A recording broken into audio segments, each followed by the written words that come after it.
буквално са като някакви фурии. Не можахме да се усетим къде, как и защо попаднахме. Чувствам се като някоя дъскалица с този тефтер.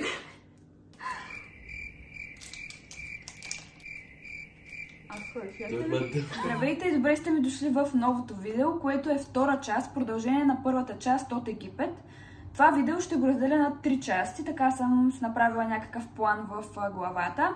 Първата част ще ви покажа нови покупки, които сме се закупили оттам. Те не са много, но все пак на някои от вас могат да бъдат интересни и полезни. Втората част ще бъде информация, която ви бях обещала да споделя, с която туристическа агенция пътувахме, доволни ли сме, там как стоят нещата, с хотела и общо взето цялостна информация, която съм се записала в един тефтер, за да не си губя мисълта и да се водя по точките, които съм се записала. А третата част ще бъде тестване на няколко снакса и напитки, които закупихме оттам. Те не са много, защото се притеснявах да не ми отворят куфара и да ги вземат тези неща, дали тук в България или там, или да не се разлеят и целият ми багаж да стане просто ужас. Но тестването на храните ще бъде малко по-късно, когато приятелят ми се прибере и двамата тестваме тези неща. Не знам дали ще има желание да се включи цялостно в това видео, но отстрани ще дава някакво мнение и ще се включва. Това е информацията за видеото, какво предстои. Разпределила съм го на 3 части, защото може да някой да не му е интересно тези покупки и да продължи директно към информацията за Египет или към тестването на храните. Така че пожелавам ви приятно гледане и не забравяйте да се абонирате за каналът. Нека да започваме. Междувременно снимам и друг влог, който започнах преди 5 дни, но ще бъде качен следващата седмица. Ходих си до Шумен, имах малко работа, ходих да си поставям филър в устните, това всичко съм го заснела. Но другата седмица във вторник ми предстои едно събитие, искам и него да заснема, да го включа във влога и тогава да го обработя и да го кача. А сега тази седмица ще има тази втора част. Исках да са първа и втора част последователно, да не става обърквация. Започваме с покупките от Египет. Не са много, но няма да навлизам в големи детайли. Набързо само ги показвам. Накрая ще ви покажа сувенирите, които взехме. Някои вече сме ги раздали, други не, така че което е останало ще ви покажа. Започвам с най-вълнуващото за мен, а именно ето тази раница, която е от естествена кожа. Просто съм супер щастлива, че в последния ден, в последните часове се здобих с нея. Ходихме до супермаркет всъщност да напазаруваме тези неща, които искаме да тестваме. И попаднахме на едно магазинче, което продаваха ето такива неща. Тази шарка ще бъде много актуална през 2025 година, така че съм много щастлива за нея. Ето по този начин изглежда и отвътре, само с един джопер. Отстрани имаме два малки и един по-малък в предната част. Може да се регулира. Общо взето ни каза цена от $80 някъде за нея, но ние се спазарихме за $50 плюс мъжки колан, който в момент да видя къде е. Ами не можах да намеря къде съм оставила коланът, но е черен, обикновен, от естествена кожа, разбира се. За раницата и за коланът, може би коланът ни излезе бонус, платихме около 50 или $55, ще ви излъжа, но доста смъкнахме от цената, все пак за естествена кожа. Тук знаете как вървят цените. Продължаваме с 3 парфюма, всъщност 2 олия и един мъжки парфюм от ето тази фабрика Нефертити. Може би са 2-3 имена, които така и с другите българи се комуникирахме вече на връщане, че и тях са ги водили в Нефертити, така се казва. Първоначално, в хотела се разбрахме с нашия туроператор от там, както разбрахте, не е българин, а египтянин, да ни водят на базар, където превозът ще ни е безплатен и ще ни закарат до 2-3 места. Като ми казаха базар, аз си помислих, че ще ни закарат както в Турция на базар, където ще има много сергии, ще можеш да се разгледаш на спокойствие, никой няма да стои до теб постоянно на главата ти, за да ти пробутва някакви неща. Водят ви буквално в фабрики, от фабрика на фабрика и от всяка фабрика се сменя шофьора и бушчето. Зависи колко време ще останете във фабриката, разменя се шофьора, идва друго бушче и буквално са като някакви фурии. Не можахме да се усетим къде, как и защо попаднахме. Ако знаех предварително, че подобен тип нещо означава базар, да ви заведат във фабрика, където е двойно по-скъпо за туристите, нямаше да си губим времето и да ходим до там. Аз съм пътувала доста и знам, че на подобен тип места е двойно по-скъпо за туристите и бях си намерила други локации да обикаляме с моя приятел и си загубихме буквално времето. Знам и пак отидохме и се набутахме, но няма значение. Горе-долу ни искаха по $50 на парфюми на олио, което беше супер много, защото аз тук мога арабски да си взема буквално за 30 лева. И малко така бях разочарована, но вече ме видя колко бях изнервена и тези трите ни ги горе-долу за $50 ни ги даде. Това ни излезе бонус, а тези по $25. Така че просто там трябва много сериозно да се пазарите и да не се хващате на първата цифра и сума, която ви кажат и да си купите. Това трябва да ви е ясно преди да отидете в такива страни. Бих казала, че хората там са доста по-нахални дори в нашата съседна Турция. Мен изключително много ме натоварва такива неща, нали? Аз съм отишла там, ще си взема нещо, но не ми стои поне до главата, защото супер много се напрягам и искам на спокойствие да си разгледам и да знам какво и за колко хора, примерно, трябва да купя подаръци. Този парфюм дори повече ми харесва от олията. Супер нежно и добре мирише. И това са две олия. Сега ще отворя само едно. Отново нямам памет, се наложи да трия видеа отново. Така че не знам докъде бях стигнала, но тези три парфюма, не знам на кои марки бяха клонинги. Те твърдят, нали, Нефертити фабриката, че си ги правят там, така че искрено се надявам и да са дълготрайни. Доста са силни и се слагат по-малко капки. Много хубаво мириша, така че това е. Там, откъдето взехме раницата, в съседният магазин продаваха и камилско мляко, така че си взех две за себе си. С помпички, стават и за тяло, и за лице. И също така, ето такива малки за подаръци. Вече повечето съм ги раздала.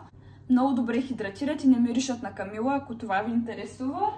Продължаваме. Взех две подправки, не знам какви са. Предполагам това, че е червен пипер, защото вижте как пише. Нищо не разбирам, но просто грабнах тези. Видях, че са на тяхна марка. Взех едно кафе да опитаме и ето тези малки разфасовки чай. По $2 бяха, някои са за подарък, ще оставя и едно за нас да опитаме. Взехме ето този вкус с Кока-Кола за наргиле. Отново беше $2. От Duty Free си взех ето тези поредки, които са с мед. Не съм опитвала до сега такива, така че ще ги тествам. Много ми беше любопитно. В тази торба има неща, които ще тестваме малко по-късно. И продължаваме от Кайро. Какво взехме? Ето тези магнити, които все още не сме раздали. Ето това. Ключ или кръст, не помня много добре. Ето тези, които буквално от пирамидите ги взехме по $1. Много са красиви. От Кайро също така взех ето тези пазарски чанти, ако така мога да се изразя. Стават за плаж или за нещо друго. Взех 3-4 за моята майка и за майката на приятелят ми. Бяха по $1. И от Египетския музей взех, аз обожавам ето такива картички да подарявам на мои приятелки, да им пиша послания отзад и така, не да им подарявам магнити, нещо изтъркано. Приятелят ми се е взел ето тези монети и от пирамидите взех ето тези две малки несесерчета, които са много сладки и не знам дали ще бъдат за подаръци или ще останат за мен. Така че общо взето, май това, напитките са в хладилника, така че по-късно ще тестваме и храните. Сега преминаваме към втора част с информацията, която съм ви подготвила. Продължаваме с информацията и препоръките, които съм си записала. 5 точки са. Искам само да забележите тефтерът ми. Това съм аз отзад на курицата. Снимах за една марка преди няколко години. Всичко свързано с YouTube се го записвам в този тефтер. С мен отзад на курицата, мисля, че така повече се мотивирам и се надъхвам да правя някакви неща. Чувствам се като някоя дъскалица с този тефтер. Но искам да се водя просто, защото ще се загубя мисълта и ще говоря някакви празни неща, които не ви вълнуват. Така, като първа точка съм се записала с коя туристическа агенция сме пътували и хотелът как се казва. Започвам с това, че ние за първи път пътуваме с туристическа агенция. Аз предпочитам, когато пътувам някъде из Европа, Смятам, че мога да се оправя и предпочитам сама да си организирам и планувам нещата, като самолетни билети, това, което ме устройва, местата, които искам да посетя и да не съм съобразена с група, например. Но в подобен тип държава предпочетохме да пътуваме с агенция, която се казва Onyx Tour. Мисля, че седалището им се намира в Пловдив и собствениците са друга народност, мисля, че турци, не съм сигурна, но само така вметвам. Като цяло аз съм доста недоверчива и разгледах доста туристически агенции, мнения, дали са доволни, отзиви и така нататък, така че тази за нас и за мен беше най-добрата с хубави и позитивни неща. Така че избрахме нея. Имат офис в Велико Търново, предполагам на други населени места има. Повечето туристически агенции пише едно в сайта, а всъщност като отидеш в офис ви предоставят и като цени, и като услуги други неща. Всеки път ви казва, че са се покачили цените. Това мен супер много ме напряга. Искам, което съм си видяла в сайта, това да заплатя. И отидох с тази цел тук в офиса да разпитам, да разгледам, да ми дадат оферти. И те ми казаха, това, което виждаш в сайта, това заплащаш. В София на летището всички се събрахме. Имаше човек, който е от агенцията, момиче. И тя беше там, ако имате нужда от нещо, да я питате и за някакви други информации. На нас не ни се наложи, така че нямахме комуникация с нея. При пристигането в Египет обаче не стояха така нещата, защото всеки се е избрал различен хотел и ги оставяме в различни хотели и комплекси. И нямаше как да пратят от тук човек, който да е българин и да бъде навсякъде във всички хотели. Това е логично, но аз си мислих, че ще има, защото все пак пътуваме за първи път с туристическа агенция. И си мислих, че ще има български представител. Нямаше, беше египтянин от там. Хотелът в Шарм ел Шейх се казваше Dreams Beach Resort. 5-звезден, all inclusive. За хотела какви са ви впечатленията? Просто не дейте да имате очаквания в такива страни за хотелите, защото наистина може да попаднете на 5 звезди, а всъщност да отговаря на 3 звезди. В случая аз бих определила, че нашият хотел не е 5 звезди със сигурност. И честотата беше от 1 до 10 беше около 5. Аз съм снимала в първата част, така че може да видите. За агенцията какво ще да спомена. Между другото, оператора беше много любезен, защото аз бях прочела, че трябва да си направим виза за $25. Ние попълвахме виза още в самолета, но тази другата виза беше, ако ще излизаме извън Шарм ел Шейх. И това аз бях го прочила, но го пропуснахме да го направим на летището и нямахме виза. И нямаше как да отидем до Кайро, общо взето, ако нямаме виза. И туроператора ни пита, може да ви погледна паспортите, дали имате виза, всичко да е окей, когато ще пътуваме за Кайро.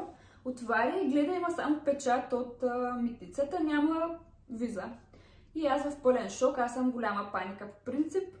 И викам, маля, сега какво ще правим, трябва да ходим до летището, да си изкараме виза, просто се осложняват нещата, пък ние първо на следващия ден пътуваме.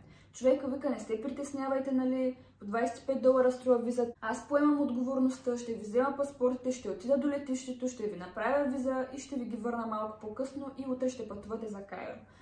Втората точка съм написала дали сме доволни от самия хотел. Споменах ви да нямате никакво очакване за хотела. Относно честотата, за хотела наистина бях чела уникални отзиви и за честотата, но в крайна сметка честотата беше 5 от 10. Трета точка съм си записала храната и напитките. Може би за хотела става на въпрос. Като цяло ние извън комплекса мисля, че нищо не сме опитвали, освен на сафарито имахме включен обяд. Но май така на пътя да видим някоя сергия, да си вземем нещо да опитаме, не. Само в комплекса сме се хранили. Аз лично много подбирах какво да хапвам, защото имам доста чувствителен стомах и имам доста лоши спомени от Барселона. Се натрових с паеля, така че лично моя препоръка е да внимавате какво хапвате и в Египет. Има всякакви храни, има доста голямо изобилие, но по-голямата част от храната е супер безвкусна и безсолна, поне по мое виждане. Точно алкохола по принцип е забранен в Египет, но в тези комплекси за туристите има алкохол. Иначе в хранителен магазин да отидете и да си купите алкохол няма. Може би има някакви, примерно, бири, които са безалкохолни, но е забранено в Египет.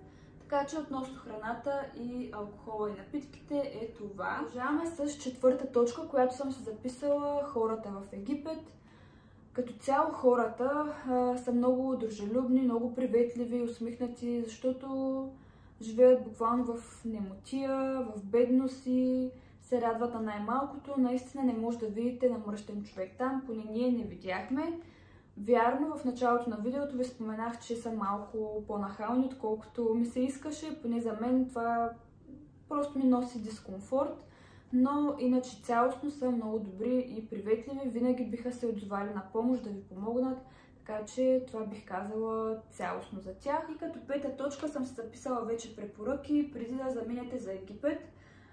Да не пиете водата от чешмата там, дори да не си миете зъбите с тяхната вода, защото в последствие може да получите някакъв дискомфорт и да не се чувствате добре, така че не дейте да пиете водата от чешмата. Да имате дребни пари, по $1 е желателно, за да давате бакшиши, постоянно ви се иска. Където пътувате, го знаете, да си прибирате по-важните и ценни неща в сейфа, но там е малко по-задължително. На последно място съм записала от тук да си подготвите акваобувки, защото там в морето има всякакви неравности, корали и може да се нараните. Така че това да си предвидите, от тук да си вземете. Това са ми препоръките. Ако имате някакви въпроси, ги задавайте долу в коментарите, ще се отзова. Ето я моята принцеска. Сега да ви кажа и за цените. За 6 дни в Шарм ел Шейх за двама човека платихме 3000 лева общо всичко. Мисля, че пакета на човек беше около 1250 лева, не съм сигурна, плюс-минус. Като допълнително заплатихме 90 евро до Кайро с автобус. Една идея е по-евтино с автобус, а с самолет може би двойно или тройно ще ви излезе. И също така платихме 100 евро допълнителни за новогодишната вечеря, която не беше кой знае какво, но от тук изискват да платим всичко това. И първоначална вноска мисля, че 30% дадохме.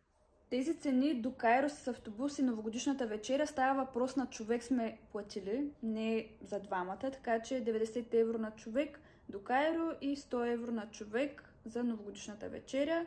Така исках да се уточня, че сега гледам и не съм се уточнила. Започваме с теста първо на храните, като ще опитаме първо солените неща. Взели сме чиито с... какво беше? Опушено барбекю. Опушено барбекю.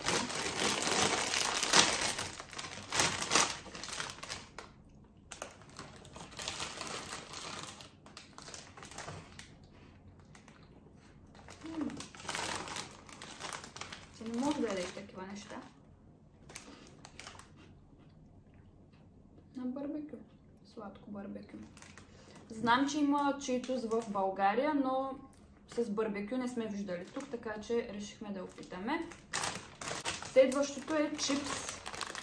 Ето този. Пише на техните инициали, не мога да разбера с какво е, но по картинката се ориентирам, че е с някакви наденици.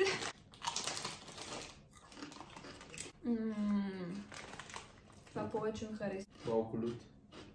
Да, ама директно на наденица бие. Много ми харесва. Ще пробваме ето този сок от нар. Мисля, че в България го имаме, защото в един влог май видях. И милка. Милка. Да, беше го показвал. Хареса ли тя ще?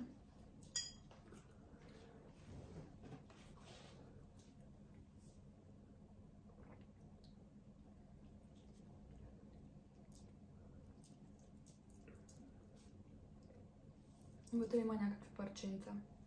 То е ясно, че от нара, обаче много лигаво. Не. Нара е самите тези парченца. Не. Кое не? Семената ни е нара. Кое да опитаме сега? Взехме си и ето тези киткатчета. Няма ги в България. С малина и с бисквитка. Айде. Не знам дали ги няма, но на повечето места ги няма. Аз поне не съм яла с бисквита и с малина. Обикновен киткат. Знаеш ли, това е сладко. Не е за теб. Това само полаха му на малина е много готин. Както нямаш обвинение. Това с малината е много добър. Ще пробва. Да. Имаме си и Healthy Cola. Ще я тестваме сега. Без захар, 0 калории. Това е много важно за моя приятел, да е 0 калории. Мале, тя от Египет как не се... Тя сигурно се е разгазирала.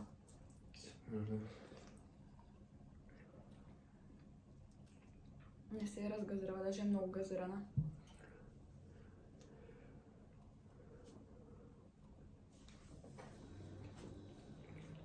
Между другото ми харесва. Аз без захар знаеш, че по принцип не обичам.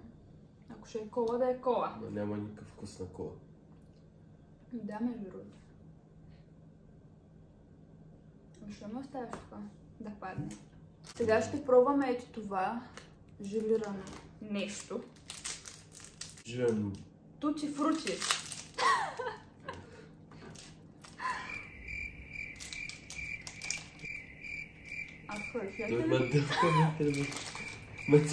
Ох, че ме заболяха зъбите. Добре, как можете с хартията да го изям? Това не е нормално. Какво е това? Аз го правих.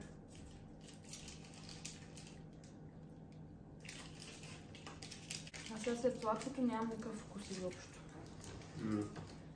Ето и много ме хареса. Сега какви желирани бомбони харесваш? Да, разпина малко кола. Той ли е сладко? Нямаме сливи.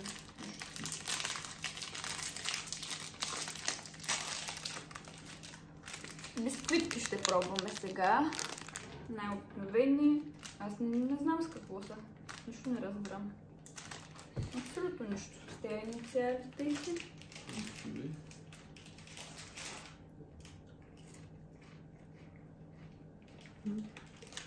Като български. Обикновени бисквити.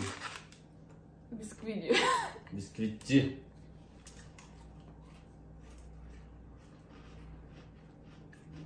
Сладко. Бисквити може да е. Сега продължаваме с тази напитка Швепс с златна праскова. С калории. С захар. С захар, добре. Да, калории. С захар. Асистират ми отстрани.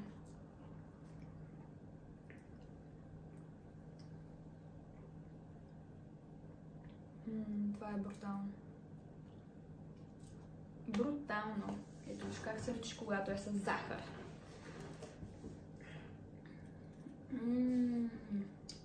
Това е по-хубаво от ушколата. Ушколата. Продължаваме с една суха пастичка. Ашлонка. Тя малко се е разгубила. Аз не обичам такива пастички. Аз обичам. Знам за теб, че всичко обичаш. Севан действени с пастички. Сега да имаш също. Зелени. Мандолин.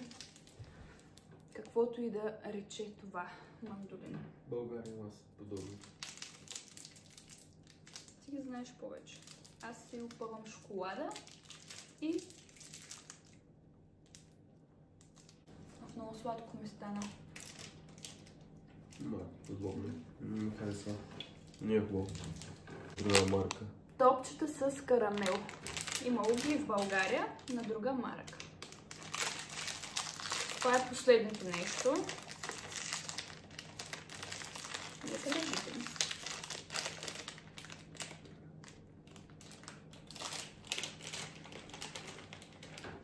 На първо място слагам швепса. Ето този швепс и чипса с надениците. Тези две неща най-много ми харесаха. Айде, сега ти си покажи твоите. Аз слагам на първо място пастичката. И на второ място е киткачето. О, да, не с малина. смърдна и на мен много ми хареса. Ами това е всичко, което сме закупили от Египет, като храни и напитки. Както ви казах, не сме взимали много неща. Мисля, че по-голямата част от нещата ги няма в България, но да, това е.